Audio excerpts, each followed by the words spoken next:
this section is going to be about Puerto Rico and Cuba, okay, obviously. So we got 4 different things from the Spanish-American War that were war prizes, okay? We got Puerto Rico, Cuba, we got Guam, and the Philippines, right? So we already talked about what happened with the Philippines. We still have Guam today, okay?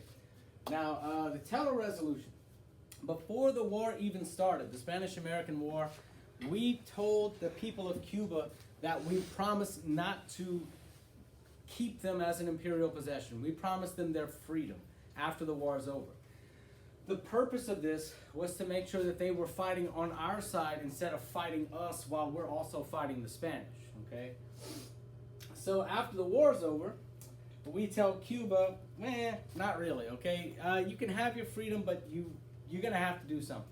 We want you to add an amendment to your Constitution, and it's going to be called the Platt Amendment eventually, that says that America gets 2 Navy bases on Cuba. And the purpose of it is to protect the Gulf of Mexico and protect Cuba from another Spanish invasion.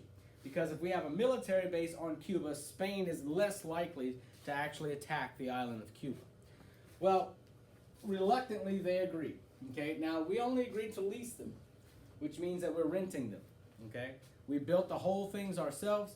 One of them we eventually gave back to the Cubans free of charge. We just said, here, we don't need it. But we kept Guantanamo Bay. And ever since then, we've been using it as a prisoner of war camp. And we usually use it today for radical Muslim terrorists. Okay, we keep them there so that way they actually don't have the same rights as American citizens. If we actually brought them back to the mainland, then under our Constitution, prisoners of war inside of our country have a right to a speedy trial and a bunch of other things like that. Okay? Puerto Rico was a U.S. territory for a long time, but it became a commonwealth in 1950. There's very little difference between the two. Okay? The U.S. protects commonwealths and opposes no tariffs. Okay? So, Puerto Rico doesn't have to have an army. America protects it, okay? And we have no taxes or tariffs against them. So you can imagine that they get all the protection of the U.S. government, but they don't have to pay taxes. That's pretty nice, right? They can't vote for president, but pay no taxes and can receive welfare, okay? So they're not American citizens. They're considered American nationals, okay? They can become an American citizen and immigrate to the United States at any time they want.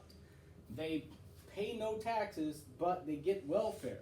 So we cut them a check, they pay no taxes.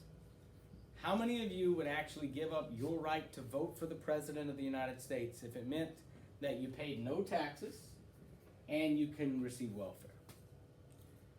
So that's not a bad deal for them, okay?